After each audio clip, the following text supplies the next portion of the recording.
Well, here's what freaks me out about gay marriage. It presents itself as this kind of liberal, civil rights-y issue, but it has this really ugly, intolerant streak to it. Anyone who opposes gay marriage is demonised, harassed.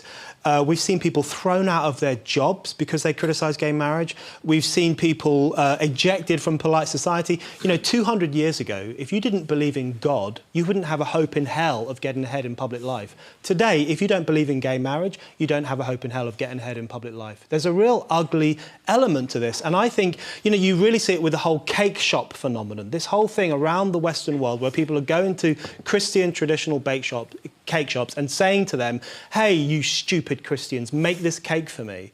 And if they don't, they call the police. There are equality cases. Shops have closed down. It's like a 21st century form of religious persecution. It's horrendous.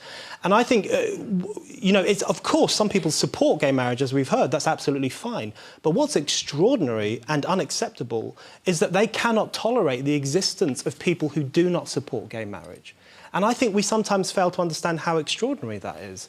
And I think the reason Tony Abbott is very defensive on this issue and is umming and ahhing and shifting from the free vote to the not free vote and all this stuff, he clearly has a problem with gay marriage, but he can't articulate it because we live in a climate in which it's not acceptable, as we've just seen in Sam's attack on Katie, calling her hateful and saying she's talking claptrap.